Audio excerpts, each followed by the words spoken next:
Au baclofen, en dehors du corps médical, il y a les étudiants, il y a les médias. Ça devient la molécule dont on parle. C'est une question ? Oui. Oui, je pense que... Mais au départ, c'est les patients qui sont occupés, qui sont vraiment préoccupés, qui ont fait la demande et qui sont venus nous voir et qui sont venus nous demander si on acceptait de prescrire. Donc au départ, c'est quand même les patients. C'est ça qui est important. Alors après, les médias ont suivi. Voilà, donc il y a eu des associations, il y a eu du battage partout pour pouvoir faire développer la molécule.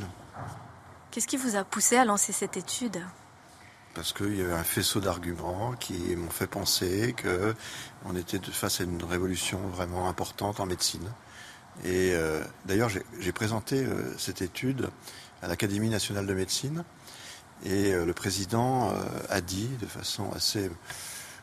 je ne sais pas comment on peut dire comment il l'a dit, mais enfin il l'a dit. Et je trouve que c'est peut-être un peu exagéré, mais enfin, il a dit « L'Académie nationale de médecine en France a loupé la révolution de la pénicilline et ne loupera pas la révolution du baclofen. » C'est un peu exagéré, mais enfin, quand même, je pense que ça peut apporter beaucoup de choses dans les 3 ans qui viennent. On va dire 3-4 ans. Parce qu'il va y avoir une autorisation de mise sur le marché pour une molécule tirée du baclofen. Il y a l'industrie pharmaceutique, du coup, qui intéresse beaucoup. Il y a un laboratoire qui va sortir. Je peux vous dire qu'ils ont fait une étude de marché, pas seulement en France, mais dans le monde entier. Que ce soit au Japon, que ce soit au Canada. Et vraiment, ça va changer beaucoup de choses dans la prise en charge. Parce que quand le médecin généraliste, on va dire, il y a une molécule qui vous permet de prendre en charge ces patients, ça change tout. Parce qu'on ne va pas simplement penser à l'alcool. Et vous avez bu combien, et quand est-ce que vous avez bu. On va pouvoir parler d'autres choses et parler de la vie. Et les psychothérapeutes qui voient nos patients sous baclofen le disent. Ils disent, enfin, on peut parler d'autre chose que de l'alcool. Empoigner les problèmes qui ont conduit à l'alcoolisme. Oui, aller un peu plus loin, approfondir, et pas s'occuper que de la forme, mais s'occuper du fond. Quand est-ce qu'on aura les résultats ? Les résultats de Bacloville, Bacloville sera terminé en juin 2014, et puis après il faut quelques temps, donc entre juin et décembre 2014, vous aurez les résultats. Avec 2 études, parce qu'il y en a une deuxième qui s'appelle Alpadir. Tout le monde les attend. Ah oui, tout le monde les attend. J'ai eu un coup de fil d'un journaliste du New York Times qui me dit « Mais c'est quand est-ce que vous avez les résultats ?» Pas seulement en France. Donc vous voulez savoir comment ça m'est venu l'idée de faire... Vous avez décidé à vous lancer dans cette aventure parce que c'est pas simple de monter une étude clinique. Ce qui m'a... écoutez, je vais vous dire, c'est... On m'a poussé. On m'a poussé parce que en tant qu'universitaire, j'ai la capacité d'avoir une équipe de recherche, une équipe méthodologiste, une équipe qui s'occupe du médicament, une équipe qui s'occupe des investigateurs, des attachés de recherche clinique. Et donc c'est quand même plus facile quand on est universitaire et qu'on peut avoir une équipe de recherche que quand on est tout seul dans son cabinet et qu'on dit on va faire une étude. Personne ne va vous suivre. Alors que là, j'ai déposé un projet, il a été accepté. Et je me suis rendu compte de la difficulté qu'il y avait à manier. Parce que finalement, une équipe, c'est, je sais pas, je gère à peu près 120 personnes et qui ont chacun leur rôle différent et c'est très lourd. Et comme l'écrit de Beaurepaire dans son livre, si j'avais su que c'était une telle aventure et autant de difficultés, peut-être que je l'aurais pas fait. En fait, quand je l'ai présenté à mon département de médecine, à l'université Paris-Descartes, il y a quand même eu beaucoup d'opposition aussi parmi mes confrères médecins généralistes en me disant mais non, mais tu te rends pas compte dans quoi tu t'aventures et puis c'est un truc, on n'a pas l'habitude de faire ça s'est jamais fait. Et puis il y a celui qui se charge de la recherche, qui est responsable de la recherche, Hector Falcoff, qui a dit mais il faut être fou dans la vie. Et on va le faire, il faut être fou, soyons fous. Alors j'ai dit soyons fous, voilà, puis on l'a fait. Mais comme scientifique, qu'est-ce qui fait que vous avez cru que vous teniez là quelque chose d'intéressant ? Alors c'est pas en tant que scientifique, c'est en tant que praticien et soignant. Ça fait 35 ans que je vois des patients qui ont des problèmes d'alcool, entre autres parmi mes patients de médecine générale, et puis aussi à part, j'ai une casquette d'addictologue à côté, et il me manquait quelque chose pour l'alcool, ça marchait pas. Je veux dire vraiment on était peiné pour ces patients qui étaient dans une grande souffrance et bon, on en sortait 20%. Et alors que pour l'héroïne, par exemple, avec les produits de substitution, on les a tous sortis de l'héroïne, quasiment 90%, à partir du moment où ils étaient motivés. Et je pense que, je disais toujours, mais il nous manque quelque chose pour l'alcool. Le jour où on trouvera quelque chose pour l'alcool. Et puis un patient est venu me voir en 2008 et m'a dit, est-ce que vous acceptez de me prescrire le baclofen pour l'alcool. Regardez si vous avez lu le livre. Alors, j'ai pas lu le livre. Je l'avais pas lu. En fait, le baclofène était une des molécules qui était déjà testée. On l'avait déjà testé et je l'avais déjà testé suite à un congrès à Saint-Tropez de 97 ou 98, je ne sais plus, où on nous avait listé toute une série de molécules qui pouvaient marcher, des pressions physiologiques sur le cerveau avec les récepteurs et tout ça. Et puis, je n'ai pas trouvé que c'était extraordinaire, parce qu'à l'époque, c'était 30 mg maximum, et donc on ne voyait pas, bon... Ça ne faisait pas tellement d'effet. Non, mais d'ailleurs, les études à 30 mg, elles ne sont pas très probantes. Et donc on a montré que quand Amezen a sorti son cas et son livre, donc j'ai lu le livre. J'ai lu le livre et j'ai dit, bon, il a l'air un peu fou celui-là, mais je vois bien un peu comment il fonctionne, je repère un peu la pathologie, mais bon, visiblement, il a tout essayé. Il a un raisonnement, il part du principe que nous sommes des rats. Moi, je ne pense pas que nous sommes des rats, mais pourquoi pas. Il dit les rats, ça marche entre 3 mg et 4 mg kilo. Donc moi, je fais 80 kg, 3 x 8, 24, 4 x 8, 32. Donc entre 24 comprimés et 30 comprimés, ça devrait marcher. Ces raisonnements de base, c'est son hypothèse de base. Et il est monté, et à 27 comprimés, il a plus envie de boire, il a arrêté pour la première fois de sa vie. Et donc il a conclu qu'on était des rats. Et en fait, il s'est trompé. C'est ça qui est passionnant, c'est qu'il s'est trompé, ça n'a aucun rapport avec le poids. S'il avait pesé 50 kg, il n'aurait pas trouvé. À quoi ça tient? Parce que 50 kilos, il aurait multiplié par 3 et 4 et il ne serait pas monté assez haut. Parce que on a montré, toutes les études qu'on fait actuellement montrent que la quantité, la dose de baclofène qu'on doit prendre n'a aucun rapport avec le poids. On n'est pas des rats. Ça ne marche pas que 3 mg kilo, 4 mg kilo. Et en fait, la dose qui fonctionne chez un patient donné, elle dépend de quoi? Ah ben, on n'a pas trouvé de facteur réellement. Actuellement, le seul facteur qui est peut-être corrélé, c'est la quantité d'alcool qui est bu avant que le patient consomme. S'il boit beaucoup, il aura peut-être besoin de beaucoup de baclofène. Mais ce n'est pas évident. Il y a une étude très intéressante qui est sortie par le professeur Simon de Marseille, qui a été publiée là, très récemment, où il a fait des baclophénies. Donc il a dosé le baclofène dans le sang, avec le nombre de comprimés, et on se rend compte, et c'est pour ça que on ne sait pas les doses, c'est qu'avec 30 comprimés, on peut très bien avoir très peu de baclofène dans le sang, et avec 3 comprimés, on peut en avoir beaucoup. Donc il n'a trouvé aucun facteur qui pouvait prédire la concentration sanguine du baclofène, et donc dans le cerveau, chez l'être humain actuellement. Donc en fait, nous ne sommes pas des rats, c'est une bonne nouvelle, non? Mais ça signifie que chacun d'entre nous métabolise différemment la molécule. Voilà, tout à fait. Alors il y a peut-être des problèmes génétiques. Donc dans l'étude Bacloville, on a fait une étude ancillaire. On a lancé une étude parallèle, ancillaire, on appelle ça ancillaire, de prélèvement d'ADN. Donc on va avoir des prélèvements d'ADN dont l'objectif c'est de repérer s'il y a des modifications en fonction du résultat et en fonction de la dose et en fonction des effets secondaires. Si vous deviez expliquer simplement ce que vous essayez de démontrer avec Bacloville. Simplement, c'est l'objectif principal. L'objectif principal de Bacloville, c'est l'efficacité. Et on a comme objectif, comme critère d'efficacité, et c'est là qu'on est différent de toutes les études, c'est que le critère, c'est pas l'abstinence. Le critère, c'est on va dire la consommation médicalement correcte. On ne connaît pas la consommation médicalement correcte. L'OMS a émis des hypothèses, mais on ne le sait pas, c'est bidon tout ça, mais c'est pas grave, il faut bien des chiffres. Donc c'est les 20 grammes chez la femme, les 30 grammes chez l'homme par jour, 210 grammes par semaine, bon, consommation correcte, médicalement correcte. Donc on est parti de ce principe de voir que le baclofène permet à un certain nombre de patients d'avoir une consommation médicalement correcte. Avec, dedans, est inclus l'abstinence, parce que c'est aussi médicalement correct. Voilà, donc notre objectif c'est ça. Est-ce que vous pensez que cette molécule, elle peut fonctionner chez tous les patients alcooliques? A priori, oui. A priori, oui, mais ce qui bloque, ce qui gêne, c'est la motivation. C'est-à-dire qu'on ne peut pas forcer quelqu'un à prendre un comprimé. Moi, je vois des patients arriver dans mon cabinet, amenés par leur femme, par leur mari, par leur père, leur mère, leurs enfants. Enfin bon, tout ce que vous voulez, puisque tout le monde est concerné. Et non, ça ne marche pas. Les Suisses, ils sont très doués là-dessus, sur la motivation intrinsèque et extrinsèque. Donc, s'il n'y a pas de motivation intrinsèque, qui vient du patient, c'est-à-dire qu'il peut prendre tout ce qu'il veut, ça ne marchera pas.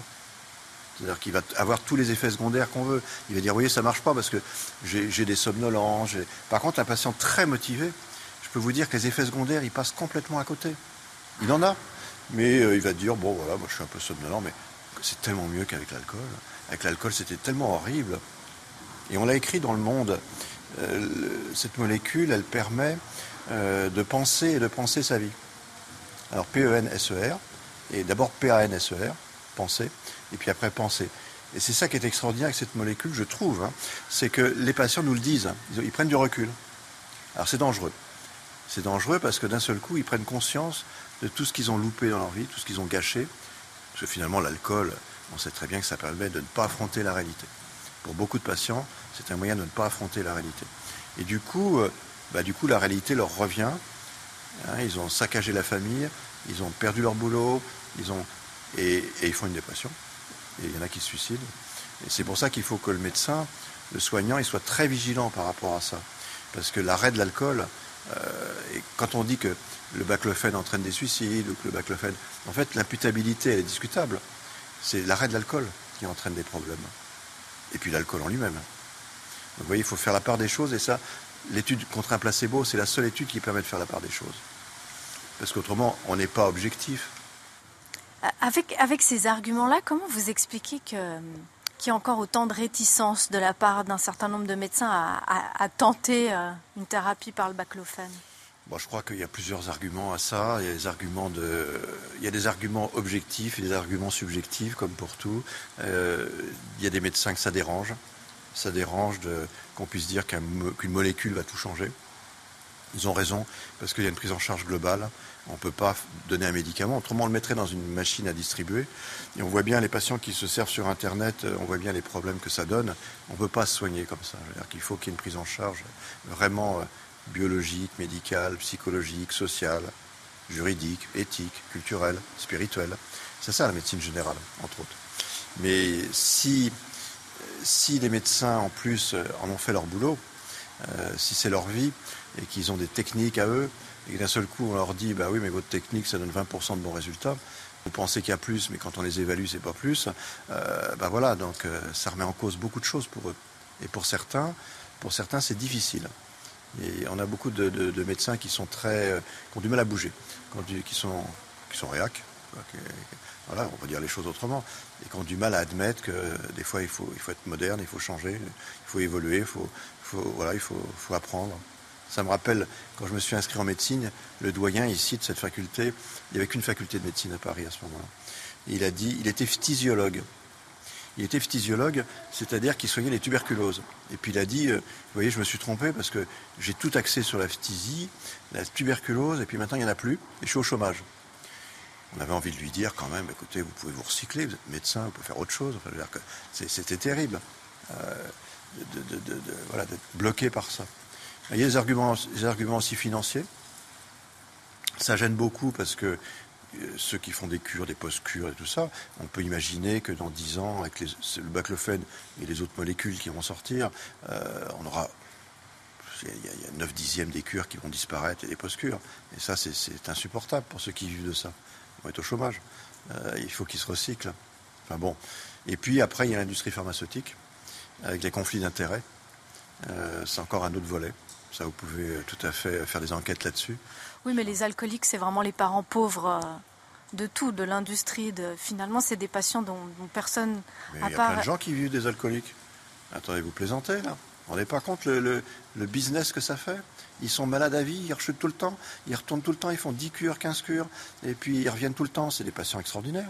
À partir du moment où on accepte l'échec, et puis on se complaît là-dedans, il n'y a pas de problème.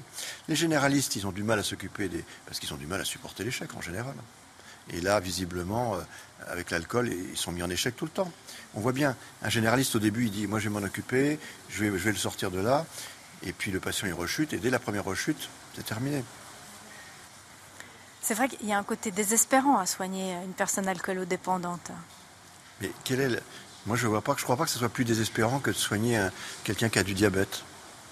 Je veux dire que c'est aussi, ça monte, ça descend, il a une hémoglobine glyquée qui est bonne, qui est pas bonne, ça peut être désespérant, il arrête son traitement, il oublie, il vient pas au rendez-vous, c'est désespérant. Toutes les maladies chroniques, ça peut être désespérant.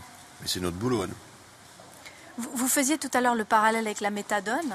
La méthadone, moi, je déteste le terme de dire substitution. Je me suis battu et j'ai perdu. En France, on parle de traitement de substitution, c'est-à-dire qu'on remplace un médicament, une drogue, par un médicament. Pour moi, la méthadone est un médicament psychotrope, qui est anxiolytique, qui est hypnotique parfois, qui est antidépresseur sûrement, et antipsychotique. Ça n'est pas un succédané de l'héroïne, ce n'est pas un remplacement. Et le baclofène ne remplace pas non plus l'alcool. Ce n'est pas une substitution. Le baclofène a une action psychotrope. C'est un anxiolytique, comme les benzodiazépines. C'est un médicament. Je vais vous dire, en fait, on peut, en partant de là, on peut aussi parler des Grecs anciens, parce qu'ils avaient déjà compris tout sur l'addiction. Ils n'ont pas seulement inventé la démocratie, même avec les esclaves, mais bon. Ils ont aussi inventé la dictologie. Pharmakon, en grec ancien, ça veut dire le poison et le remède. Ils avaient bien repéré que le même produit était le traitement aussi, un traitement.